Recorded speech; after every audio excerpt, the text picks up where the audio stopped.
इकलौते बेटे का शव पहुंचते ही टूटा परिवार।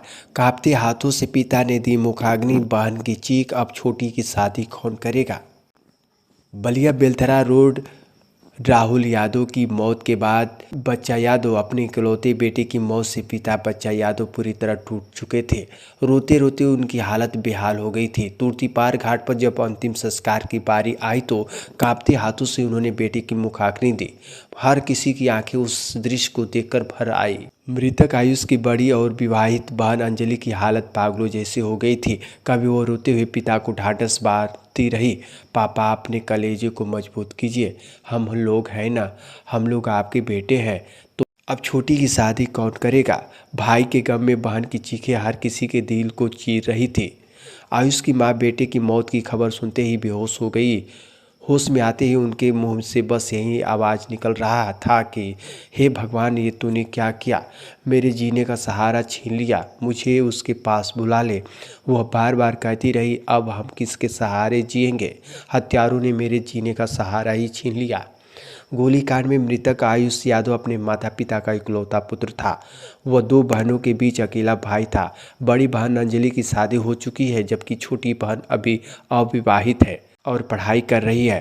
पिता बच्चा यादव रोडवेज में कर्मचारी है, जबकि मां की गृहिणी है। आयुष पढ़ाई लिखाई के बाद वाराणसी में होटल में काम करता था और साथ ही नौकरी की तैयारी भी कर रहा था। कुछ दिन पहले ही वह घर आया हुआ था। वाराणसी से पोस्टमार्टम के बाद जैसे ही पुलिस की गाड़ी के आगे आगे एम्बुलेंस से आयुष यादव का शव गांव पहुंचा, हजारों की भीड़ उमड़ पड़ी। हर तरफ रोने बिलखने की आवाज़ें थी। लोग परिजनों को सांत्वना देने की कोशिश कर रहे थे, लेकिन परिजनों और रिश्तेदारों के करुण क्रंदन के आगे हर शब्द बेअसर साबित हो रहा था। पूरा मामला उभाव थाना क्षेत्र का है। शनिवार शाम बदमाशों ने घर से कुछ ही दूर आयुष यादव को गोली मार दी थी। घटना से इलाके में अफरा तफरी मच गई।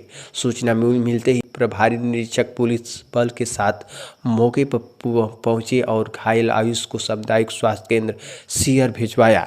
वहां से उसे मऊ और फिर वाराणसी रेफर किया गया, जहां ट्रामा सेंटर में इलाज के दौरान उसकी मौत हो गई।